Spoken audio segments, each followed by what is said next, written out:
Late this afternoon, the man in charge of the state's agency that protects vulnerable children says he wants to recruit and retain more caseworkers.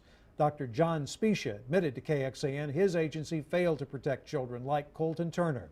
The 2-year-old was found dead near Austin's airport in August after reports of abuse. And since then, KXAN has revealed incredibly high turnover among Child Protective Services investigators. We are working to partner with colleges and universities to recruit candidates who are passionate and compassionate, but also resilient. And resiliency is incredibly important in this work.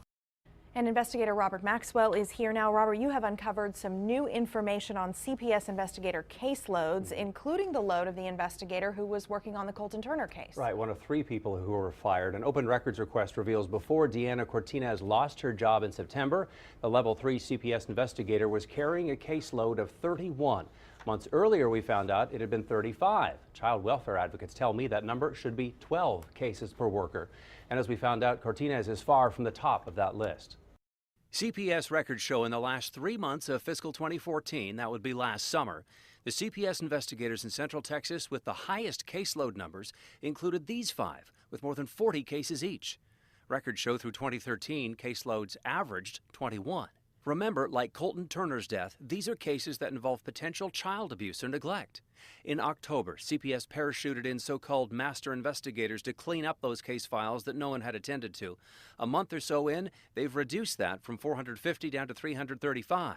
The team will stay in Austin through the end of the year. Even the best caseworkers can mess up when they're overwhelmed. There's only so much you can do in one day. This former CPS caseworker, now a child welfare advocate, tells KXAN caseloads should be capped for new hires. I did some good work, but there were times when I wasn't able to do good work because I was overwhelmed. And I think with all of the tragedies that have happened, including the Colton Turner case, that could have been me. I could have been that CPS caseworker that had a child death on my caseload. And here in Central Texas, the caseload burden is partly based on how many staff were quitting, transferring the load onto remaining workers.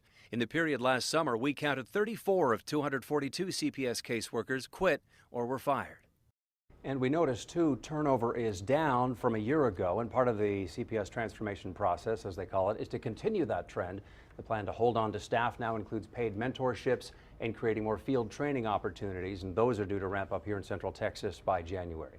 I'm Robert Maxwell, KXAN Investigates. And let's put that turnover and burnout into perspective. We checked, and statewide, 1 in 4 CPS investigators quit in 2013. Of those who left, about half of them worked for the agency for 3 years or less. Backlogs aren't just evident among caseworkers, but also in the courts that have to make life or death decisions for these children. Judges sometimes have just 7 minutes to decide what will happen to them. You can watch our full report on that right now on KXAN.com.